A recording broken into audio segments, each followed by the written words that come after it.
Hello दोस्तों, welcome to scary word. दोस्तों, आज की वीडियो में हम बात करेंगे 15 साल के लड़के अमित के साथ हुई भूतिया घटना के बारे में।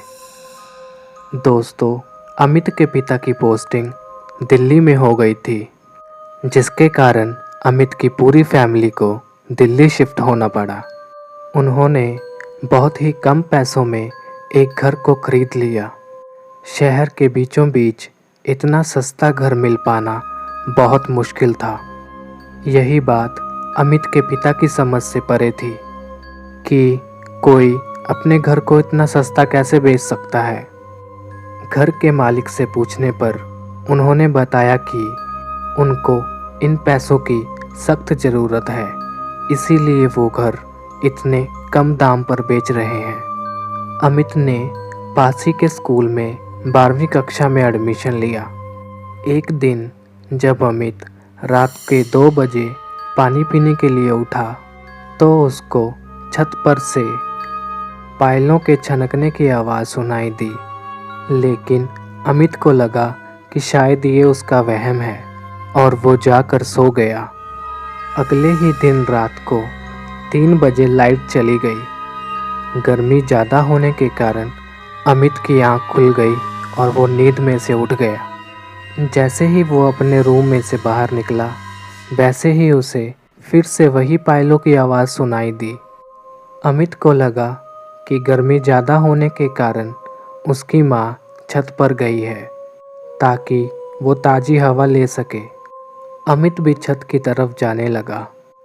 जैसे ही अमित अंतिम सीढ़ी चढ़ रहा था, उसने देखा कि एक औरत उसके सामने खड़ी है, जो कि ऊपर से लेकर नीचे तक कोयले की तरह काली है, मानो जैसे उसे किसी ने जला दिया हो।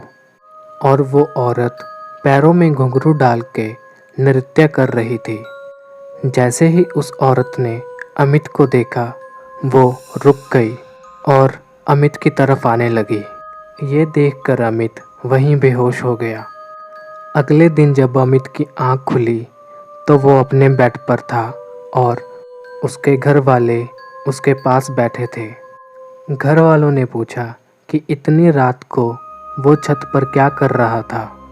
तब अमित ने सारी बात घर वालों को बताई।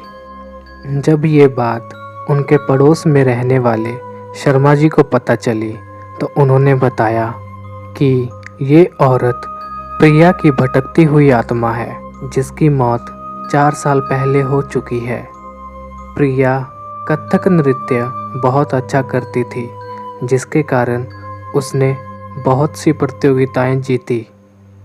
साथ ही वह बिना फीस लिए छोटी लड़कियों को कथक सिखाती थी। उन्होंने बताया कि प्रिया की शादी अनिल से हुई थी, लेकिन शादी के 6 साल बाद भी उनको कोई संतान नहीं हुई, जिसके कारण अनिल प्रिया से बुरा व्यवहार करने लगा। वो उसको मारता, पीटता और रोज़ शराब पी कर आता।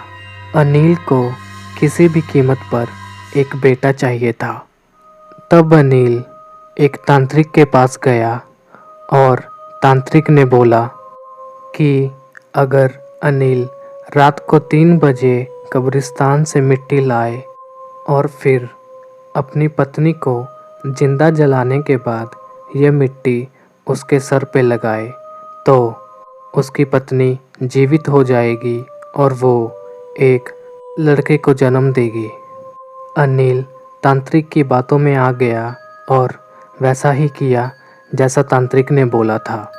अनिल 3 बजे कब्रिस्तान से मिट्टी लाया और प्रिया पर तेल डालकर उसको आग लगा दी। प्रिया आग से लिपटी हुई मदद के लिए पुकार रही थी और कुछ ही देर में वो जलकर मर गई। अनिल ने कब्रिस्तान की मिट्टी उसके माथे पे लगाई, लेकिन ये महज एक अंधविश्वास था। प्रिया मर चुकी थी। उसके बाद वो कभी नहीं उठी, लेकिन तब से लेके आज तक प्रिया की आत्मा घुंघरू पहनकर इसी घर में घूमती रहती है। इसीलिए उनको ये घर इतनी कम कीमत पर मिला है। पहले जो भी इस घर में रहने के लिए आया वो 2 या 3 दिन के बाद घर को छोड़कर चला गया। ये सुनने के बाद अमित के घर वालों ने तुरंत इस घर को छोड़ दिया और यहाँ से दूर जाकर रहने लगे।